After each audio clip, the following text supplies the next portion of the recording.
You will always have a home here, Gerald. Salamat, kuya. Nandito lang din ako, always. Para po sa bahay kung saan ako nagsimula. Bit na sa biksigan makita ang kanyang idolo, si Gerald, naghanap ng mas magandang taguan. Bibigyan kita ng 88 seconds para hanapin si Gerald. Kuya! Sa bahay ko. Go! Sugod!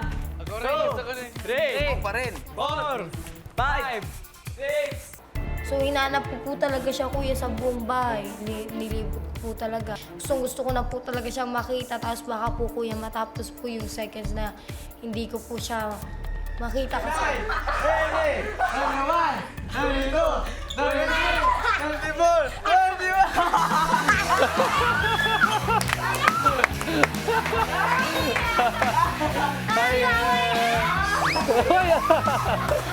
Kamusta? Okay ka lang? Oh my God, kuya. Nung nakita ko na po talaga, pag ganun ko, kuya, natulala na lang po ako, kuya, na sabi ko, galing sa langit, bumaba sa lupa, isang anghel na napakagwapo, kuya. Solid na solid po talaga yun, kuya. As in, sobrang saya. Go, Kuya Gerald! Ready? Ano lang, 8 makes lang. Ready, go! Bago magpaalam sa housemates, si Coach Gerald may mahalagang bilin sa boys. Good luck, bro. Tapos enjoy nila, pero ang pinaka-importante is teamwork. Magtulungan kayo. Kaya ako tinuro din yung parang yung play kanina kasi kailangan magtulungan. Tara, ano muna tayo?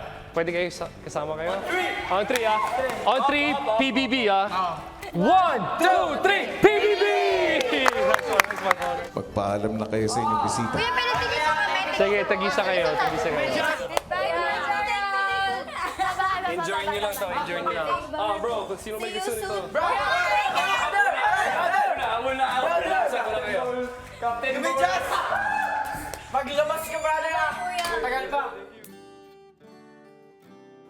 Gerald, nais kong magpasalamat sa iyo sa pagtulong sa akin, sa pagtulong sa housemates ko. Anytime.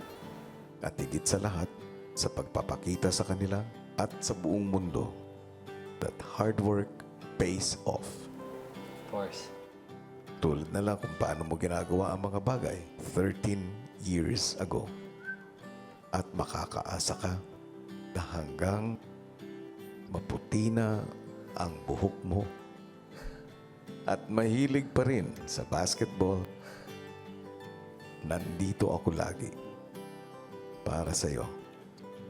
Humahanga at sumusuporta. You will always have a home here, Gerald. Salamat, kuya. Nandito lang din ako, always. Para po sa bahay kung saan ako nagsimula.